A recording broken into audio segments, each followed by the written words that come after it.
Que Dieu soit loué.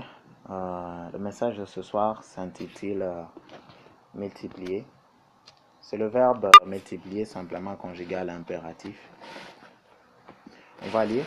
Tu sais, nos programmes sont des programmes d'enseignement, surtout avec toi. Avec d'autres, je me sens souvent obligé de couper court, de supprimer certaines choses. Et il y a d'autres messages que toi tu reçois que d'autres ne reçoivent pas. Aujourd'hui, je me suis rendu compte qu'il y a le message que j'avais partagé ici. Être responsable, grande responsabilité égale grande décision. C'est un message que le bloc 8 n'a pas eu l'opportunité de recevoir cela, et ni même le bloc 6. Donc toi, tu es béni parmi tous. Alors, on va lire dans Genèse 1. Versets 27 et 28.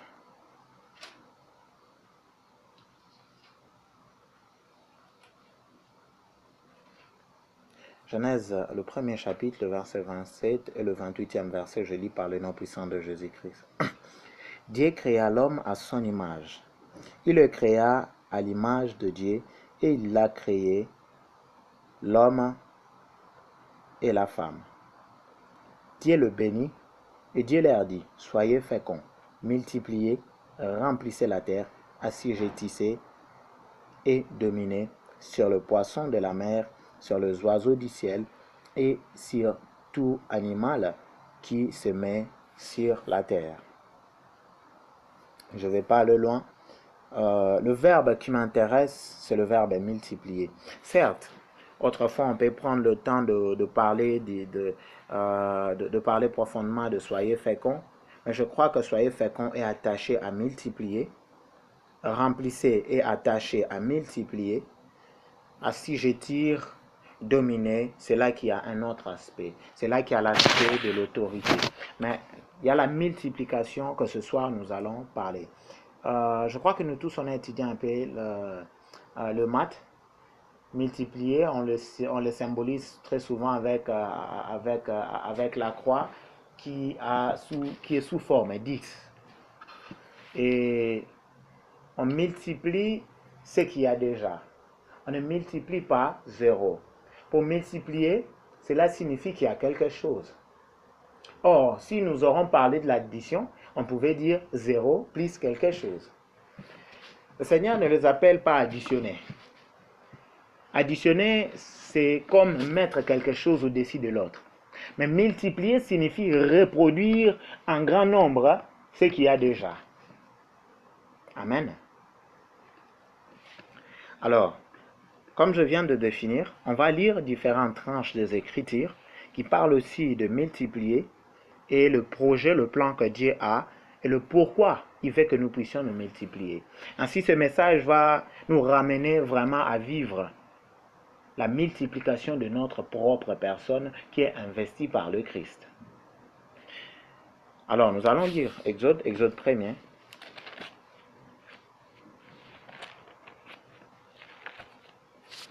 Exode, le premier chapitre.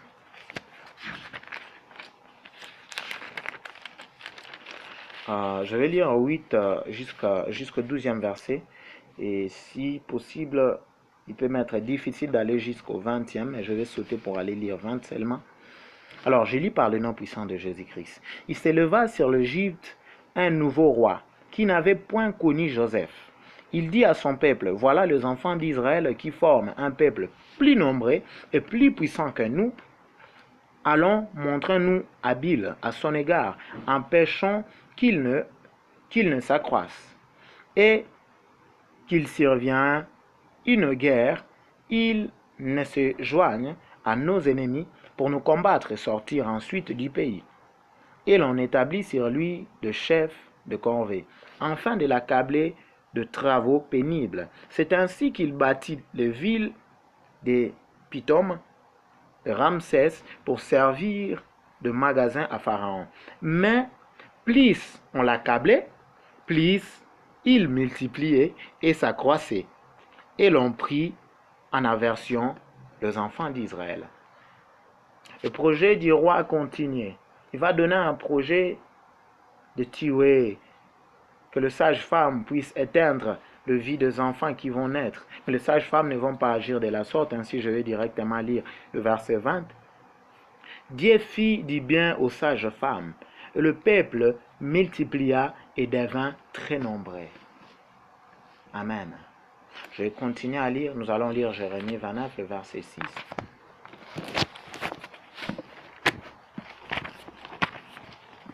Jérémie 29, le verset, le 6e verset.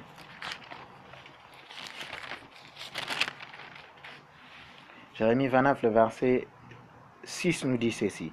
Prenez de femmes et engendrez de fils et de filles. Prenez de femmes pour vos fils et donnez de mari à vos filles. Enfin, qu'elles enfantent de fils et de filles. Multipliez là où vous êtes et ne diminuez pas. C'est vrai, les contextes à chaque fois ne sont pas les mêmes. Mais il y a cet ordre qui revient à plusieurs reprises de pouvoir se multiplier. Pourquoi se multiplier? Pourquoi le Seigneur veut que son peuple puisse se multiplier? D'abord, j'apprécierais placer certains fondements. Au début, j'ai expliqué ce que c'est la multiplication selon une compréhension qui nous est utile ce soir. Je vais encore expliquer comment on peut multiplier. En fait, en soi, je vais poser la question, mais qu'est-ce qu'on multiplie? En réalité, nous multiplions ce que Dieu a déposé en nous et ce que Dieu a fait de nous. Multiplier qui est souligné ici, c'est un multiplier du sens de engendrer, mettre au monde. Mais on ne va pas se limiter à prendre la conception de mettre au monde dans le physique, mais ce qui nous intéresse ce soir, c'est mettre au monde dans le spirituel. C'est de faire germer de personnes, c'est de faire grandir de personnes, c'est de pousser les gens à avancer, à entrer dans la ressemblance du Christ, car nous-mêmes nous travaillons à la ressemblance du Christ, de se reproduire dans le Seigneur. Et c'est ça que nous parlons ce soir. C'est de cette forme de multiplication que nous parlons ce soir. Prenez de femmes et engendrez de fils et de filles. Cette lettre a été envoyée aux captifs parce qu'ils allaient rester là-bas très longtemps. Et le Seigneur a donné l'ordre à Jérémie d'écrire et d'envoyer cette lettre, qui doivent se multiplier là-bas, de ne pas diminuer. Mais pourquoi il y a cette insistance de génération en génération? La génération d'Exode, c'est une autre génération. La génération de Genèse, c'est aussi une autre génération. La génération de Jérémie, c'est aussi une autre génération. Et même quand nous avons vu le Christ venir et commencer à travailler, lui qui dit, dans Matthieu 28, « Allez faire de toutes les nations mes disciples. Enseignez-les à respecter ce que je vous ai prescrit. » Alors c'est une forme de multiplication, c'est une forme de multiplier le Christ dans la vie de plusieurs personnes. Donc, c'est le fait qu'il puisse avoir le Christ dans plusieurs personnes. Donc, c'est une multiplication de la personne du Christ.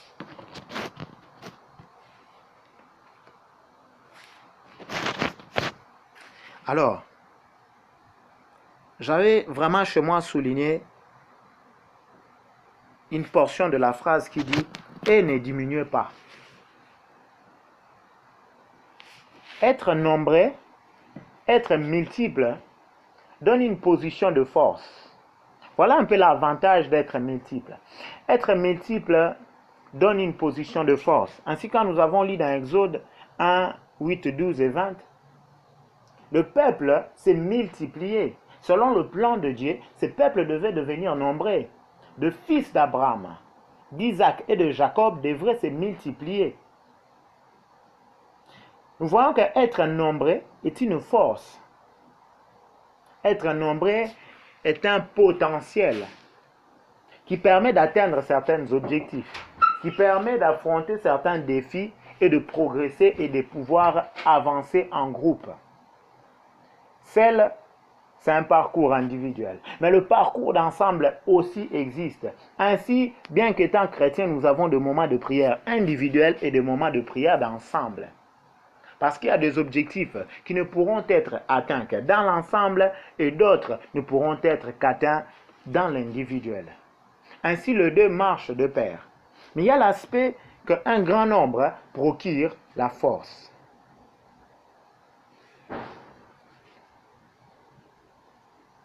Multiplier. Je vais traîner un peu. J'espère que je vais pas t'égarer, je ne vais pas te faire perdre dans mon parler ou je vais prendre certaines parenthèses et dont je suis déjà en train de prendre continuellement. Alors, je vais relire le verset 28.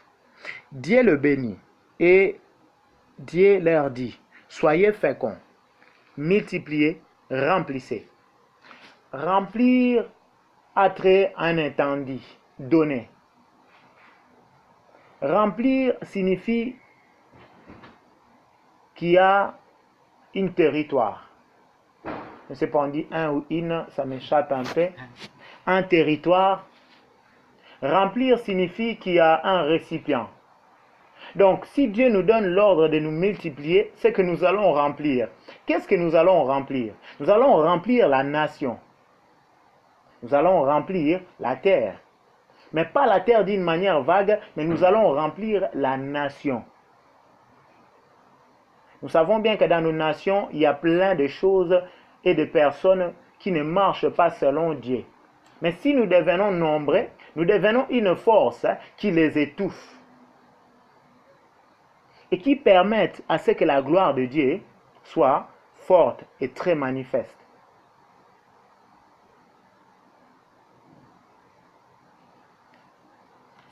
Remplissez. Multiplier est attaché au mot fécond. La fécondité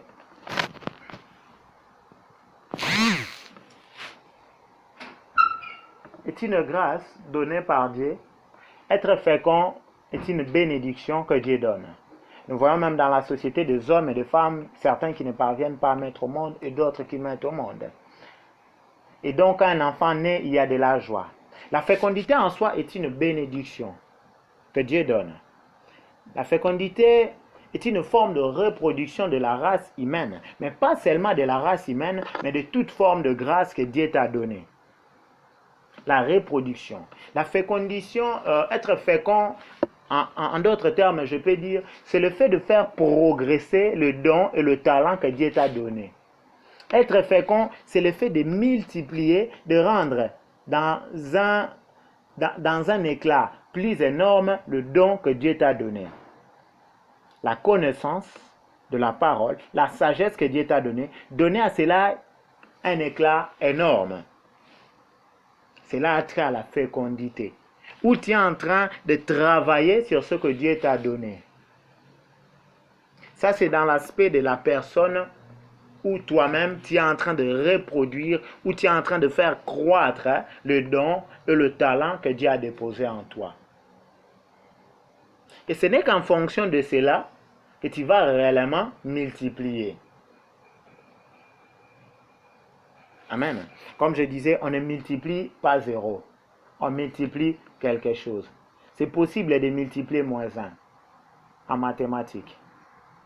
Mais dans l'œuvre de Dieu, ce n'est pas possible de multiplier démon fois 4 à l'intérieur d'une personne. Il faut d'abord faire le lavage et ramener son esprit à être éveillé et à commencer une vie spirituelle, une vie dans le Seigneur. Alors que nous avons un peu compris ce de quoi nous parlons concernant multiplier, et sans oublier que cela est un ordre, j'apprécierais insister que des fois nous lisons mal la Bible. Nous lisons la Bible comme étant un livre qui contient des informations et non qui contient des ordres. Donc quand nous lisons la Bible comme étant un livre qui contient des informations, nous n'entrons pas en dialogue avec Dieu au travers de la Bible. Or la Bible est la parole écrite. Donc si la Bible est la parole de Dieu, aussi longtemps que tu consultes la parole de Dieu, c'est qu'il est en train de te parler. Alors nous sommes appelés à reconnaître les ordres et les informations. Amen. Tiens ensemble avec moi. Donc nous sommes appelés à commencer à reconnaître.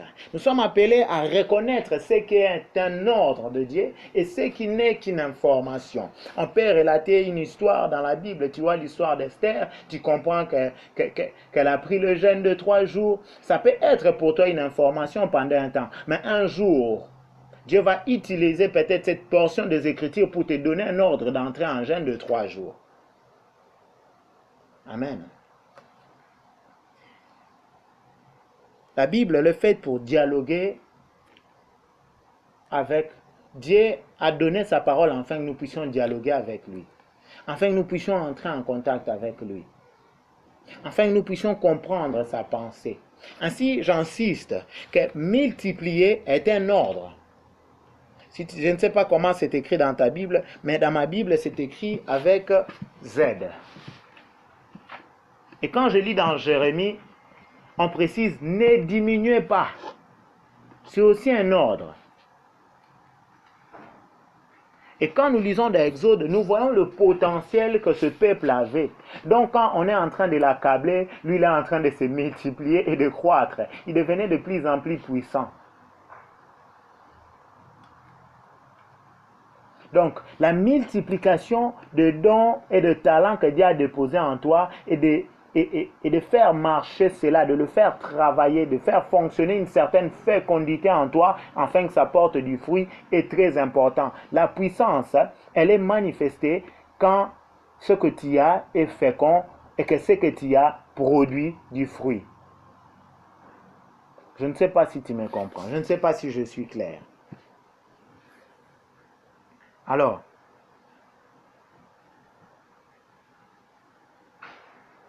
nous qui sommes appelés à multiplier, nous devons nous poser la question, qui sommes-nous aujourd'hui? Qui je suis? La fécondité dans le spirituel, est-ce que cela est très important que je ne puisse pas passer à côté de cela ou que je puisse passer à côté? Parce que beaucoup de chrétiens passent à côté. Ils disent que cela, c'est l'affaire des pasteurs. Cela, c'est l'affaire des évangélistes. Cela, c'est l'affaire de 5 ministères. Mais Philippe était un diacre. Mais c'est lui qui va aller baptiser l'énigme éthiopien. Donc, la multiplication dans le corps du Christ,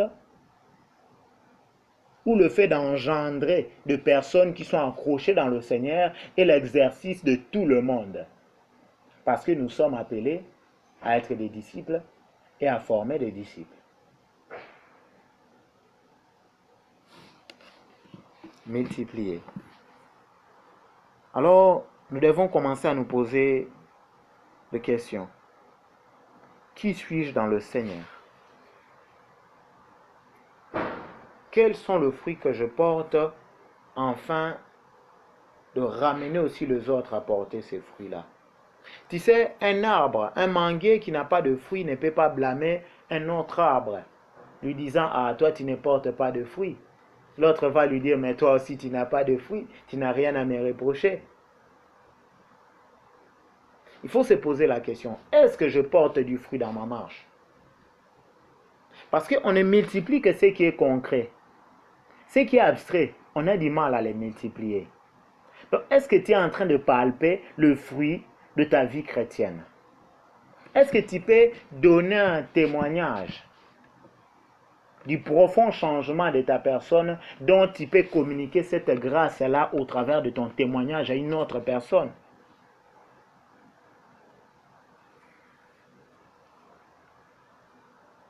Ce que nous possédons, nous sommes appelés à les multiplier.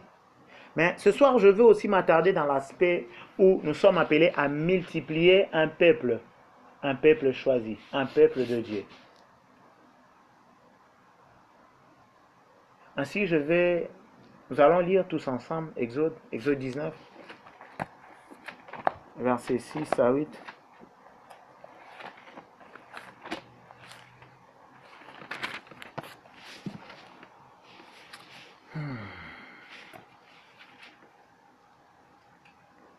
Tu as trouvé? Vous serez pour moi un royaume de sacrificateurs, une nation sainte. D'ailleurs, je préfère monter commencer à partir du premier verset. Le 3e mois après leur sortie du pays d'Égypte, les enfants d'Israël arrivèrent ce jour-là au désert de Sinaï. Étant partis de Réphidim, ils arrivèrent au désert de Sinaï et ils campèrent dans le désert. Israël campa là, vis-à-vis de la montagne. Alors je vais maintenant prendre le verset 6. Vous serez pour moi un royaume de sacrificateurs, une nation sainte. Voilà le parole que tu diras aux enfants d'Israël. Moïse vint appeler les anciens du peuple, et il mit devant eux toutes ces paroles, comme l'Éternel lui avait ordonné. Le peuple tout entier répondit, nous ferons tout ce que l'Éternel a dit. Moïse rapporta les paroles au peuple, du peuple à l'Éternel. Nous avons un peuple qui va prendre l'engagement. Ce peuple, ce sont les descendants d'Abraham. Et nous sommes entrés dans cette descendance au travers de Jésus-Christ, dès que nous l'avons accepté. Nous ne sommes pas nés de la chair ni du sang, mais nous sommes nés de l'esprit et nous appartenons à cette même lignée dans le sphère spirituel. C'est vrai, tu n'es pas juif, mais tu es de la lignée d'Abraham dans le spirituel. Car le Christ nous a ramenés dans cette lignée-là. Car il est celui qui est assis au trône de David à perpétuité. Alors, le plan de Dieu est que nous soyons un royaume de sacrificateurs. Nous allons continuer à lire. Nous allons prendre Apocalypse. Apocalypse, le 1er chapitre. Cela est dit dans l'Ancien Testament et voici que cela est encore dit dans le Nouveau Testament.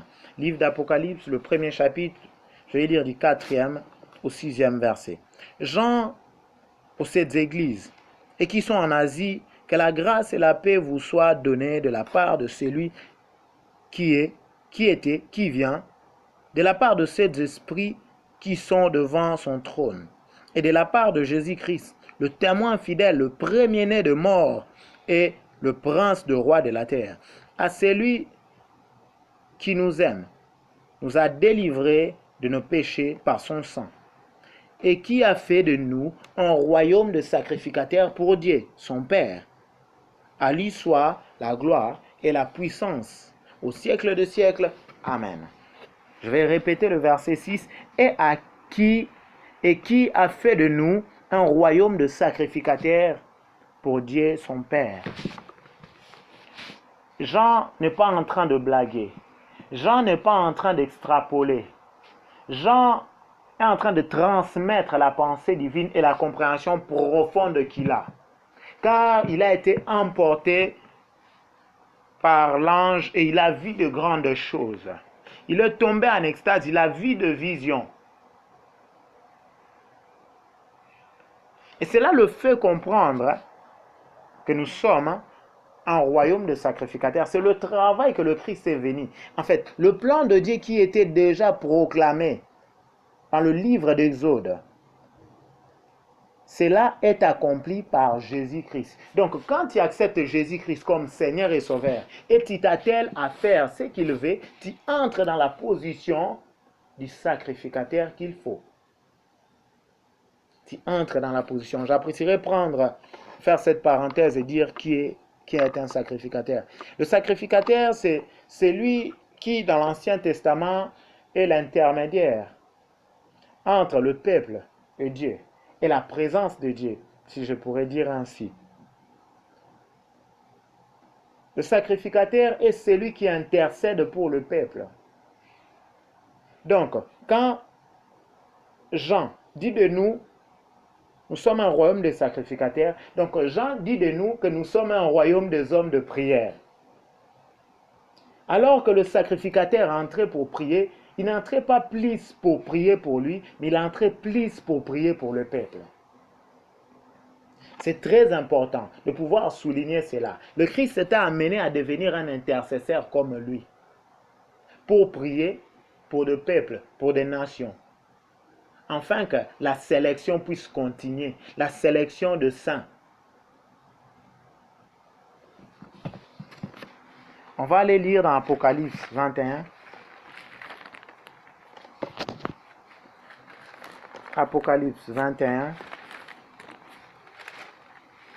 Le chapitre 21, versets 22 à 26. Je lis par le nom puissant de Jésus-Christ.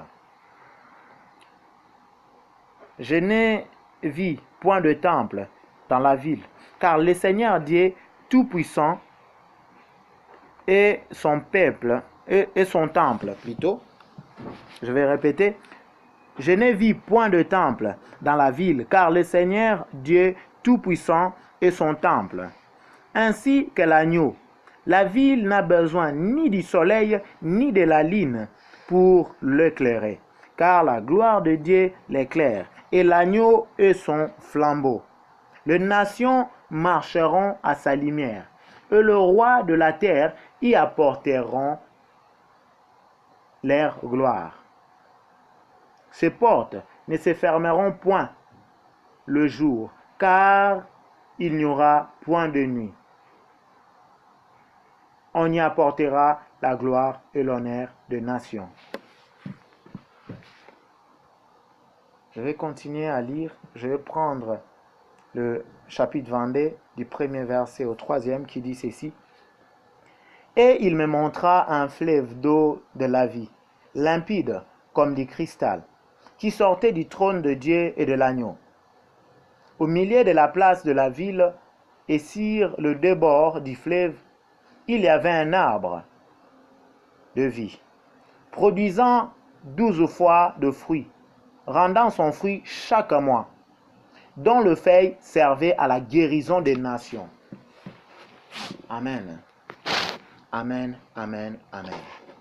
Je ne sais pas si tu as saisi comme moi qu'effectivement il y aura la nouvelle Jérusalem qui sera installée sur cette nouvelle terre qu'il y aura.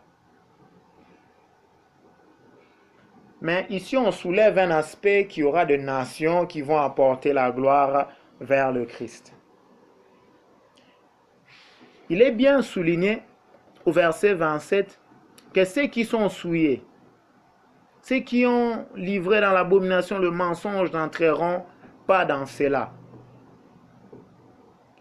Au verset 2 du chapitre 22, c'est écrit « dont le feuille servait à la guérison des nations ». Donc l'arbre de vie sera dans Jérusalem. Et dont le feuille servira pour guérir les nations. Donc, à part Jérusalem, il y aura encore d'autres nations à gauche et à droite qui sera toujours sous la gouvernance de Jésus-Christ, mais qui ne seront pas des nations à l'image de ce sacerdoce royal. Tu vois le plan que Dieu avait de se former un peuple, un sacerdoce royal qui va diriger les autres. Ce plan-là continue et le Christ a répandu cela dans une sélection internationale, des gens de différentes nations qui vont entrer dans la nouvelle Jérusalem céleste qui sera installée sur la terre, dont Dieu sera là et l'agneau sera là, et dont nous n'aurons plus besoin de temple, et dont lui-même sera notre temple. Nous comprenons que même quand les gens seront ressuscités après le jugement, il y aura une différence. L'autre fois, je parlais avec un frère au téléphone, je lui ai dit, c'est comme si nous entrons dans un match de football. Il y a ceux qui sont à la tribune d'honneur et ceux donc qui seront au pourtour. Et ça, c'est la réalité qu'il y a dans la Bible. Quand je lis ce texte, j'ai compris cela. J'ai compris le pourquoi du plan de Dieu. Dieu se forme un peuple de personnes, un sacerdoce royal. Des hommes qui n'ont pas accepté Dieu quand il veut mourir. Non. Des hommes qui ont accepté Dieu et qui ont joué leur rôle de sacrificateurs sur la terre et qui vont aller le continuer dans le lieu céleste. Parce que ce dont de quoi tu n'as aucune expérience, on ne peut pas te donner la responsabilité là où les choses seront plus sérieuses. Car dans la nouvelle Jérusalem céleste, les choses seront plus sérieuses. Car il est écrit que Jésus-Christ va régner avec une verge de fer. Donc ça sera très rigoureux. Donc pour être là-bas, faire partie de ce sacerdoce royal, tu es appelé à l'être ici sur la terre. Voilà le pourquoi de multiplier. Qui on multiplie? Le plan était là. Un peuple royal, sacrificateur, qui doivent se multiplier afin de diriger le reste des nations ensemble avec le Christ. Car le péché était déjà commis. Et le plan a continué. Mais c'est dans Exode que Dieu révèle le plan d'un royaume de sacrificateurs. Et donc son plan continue. Donc quand nous parlons d'aller au ciel, de vivre la vie éternelle, c'est pour aller travailler pour le compte de celui qui nous a créés comme étant de sacrificateurs. Je loue le bon Dieu parce que ces vérités te sont révélées, afin de prendre conscience de qui tu dois être dans le Seigneur. Veux-tu être dans le pourtour ou bien dans ce tribune? Pose-toi cette question ce soir. Je ne t'invite pas à courir et à chercher Dieu avec des intérêts, mais à prendre conscience que tu es appelé à multiplier ce dont tu possèdes, comme talent, comme don, et à transmettre la connaissance et le savoir que tu as, et de travailler afin de raffiner la connaissance que tu as, afin d'être équilibré et de ne pas transmettre ce qui est faux, afin de transmettre ce qui est pire et propre et sain. Alors pour la question d'ailleurs de transmettre, j'apprécierais lire avec toi Galates. J'apprécierais lire avec toi Galates parce qu'il y a une vérité qui nous est soulevée. Il y a Paul qui est en train de reprendre Pierre. On va lire Galates le chapitre 2, le premier verset. Plutôt le 11e verset jusqu'au 13e. Voici ce qui est écrit. Mais lorsque Céphas vint à Antioche, je lui résista en face parce qu'il était répréhensible. En effet, avant l'arrivée de quelques personnes envoyées par Jacques, il mangeait avec le païen. Et quand ils firent venir, il s'esquiva et se tint à l'écart, par crainte des circoncis. Avec lui, les autres Juifs usèrent aussi des dissimulations, en sorte que Barnabas se fit entraîner par leur hypocrisie. Pierre, c'est un apôtre puissant, mais il a un mal qui n'a pas traité, qui n'a pas résolu. L'hypocrisie, la peur de circoncis. Mais cela va influencer une personne, Barnabas. Mon frère, voilà l'importance de travailler le soi et d'être meilleur, jour après jour, de balayer tout ce qui ne glorifie pas Dieu. J'aime bien dire, vaut mieux que tu commettes des erreurs sans avoir conscience des erreurs que tu es en train de commettre, au lieu d'en avoir conscience. Tu sais, quand tu es hypocrite, toi-même tu le ressens que tu as changé ta manière de faire. Pierre était conscient qu'il a esquivé. Mais pourquoi il mangeait auparavant? C'est qu'il avait du mal à équilibrer sa pensée. Pour multiplier, nous sommes appelés à nous laver nous-mêmes jour après jour. Car on ne peut pas attendre jusqu'à ce qu'on sera purement saint pour commencer à multiplier. Parce que la perfection sur cette terre, il n'y en aura pas. Sur cette terre qui est souillée, cela n'est pas probable. Mais dans la nouvelle terre, où nous allons entrer totalement de la ressemblance à la personne du Christ, comme Paul dit, nous n'avons pas la connaissance parfaite et totale. Et c'est là-bas qu'on sera pur et propre et sain. Ici, il y aura des imperfections. Mais dont nous sommes appelés à nous améliorer jour après jour et de transmettre ce qui est bon. De multiplier. Je vais encore lire. Actes des Apôtres 21, 17.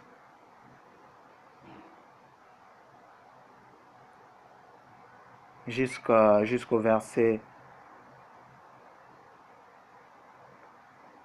25.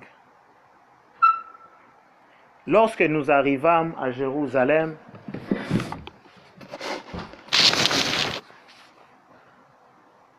le frère nous récire avec joie. Le lendemain, Paul se rendit avec nous chez Jacques. Et tous les anciens s'y réunirent.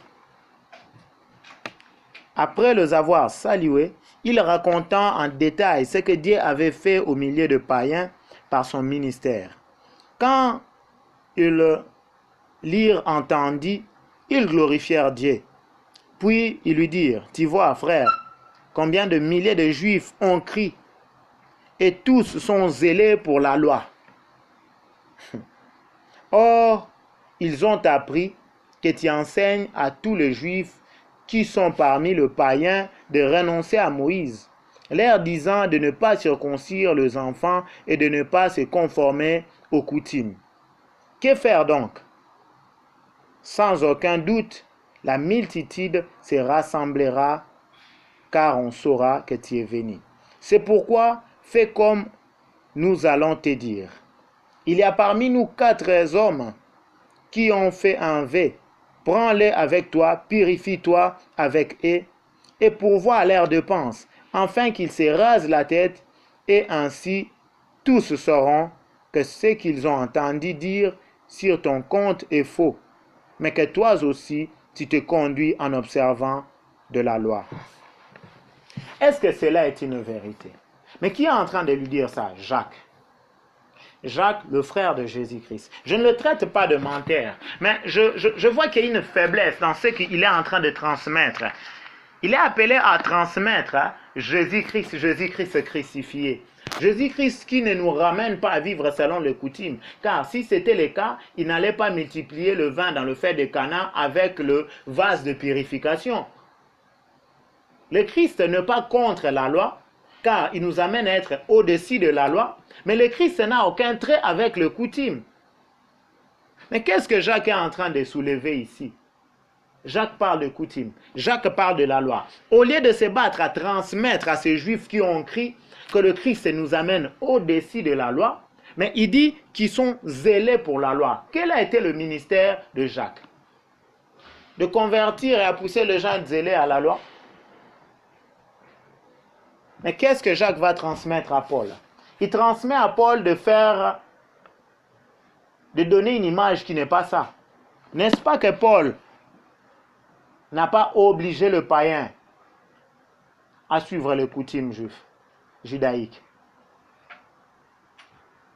Paul ne les a pas amenés à cela. Quand nous lisons le texte de Paul, nous comprenons que la loi, le péché en profite pour nous attirer dans le mal.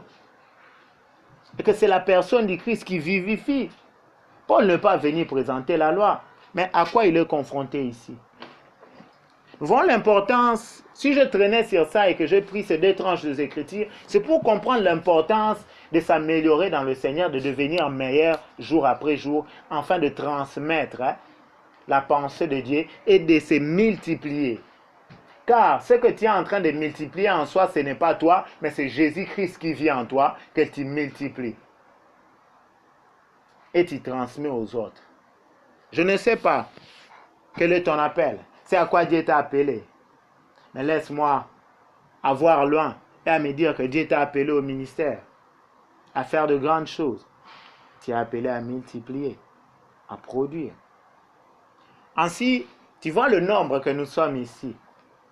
Le travail de la multiplication doit être fait au travers de la prière, au travers de ta maturité et de ta profondeur dans la connaissance qui attirera les autres vers toi. Afin que tu transmettes, afin que tu multiplies en eux ce que tu as. Est-ce que tu es en train de me comprendre? Donc, il y a un travail que nous sommes appelés à faire jour après jour. C'est le travail de multiplier. Mais avant de multiplier, n'oublions pas de faire le travail de nous améliorer jour après jour, de devenir meilleurs. Le plan de Dieu est là. Le plan de Dieu va s'accomplir. Ceux qui vont s'éloigner de la promesse et de l'ordre, c'est leur problème. Mais nous, on va se battre à y rester. Afin de vivre dans Jérusalem, nouvelle, là où tout va briller. Je ne crois pas que là-bas j'aurai faim. Je ne crois pas. Et même si j'aurai faim, il y aura l'arbre de vie là. Certainement, le mets qu'il y aura là-bas sera délicieux. Oh oui, je me fais que des idées. La vraie question est celui de multiplier. Le fardeau, elle est telle dont nous devons reproduire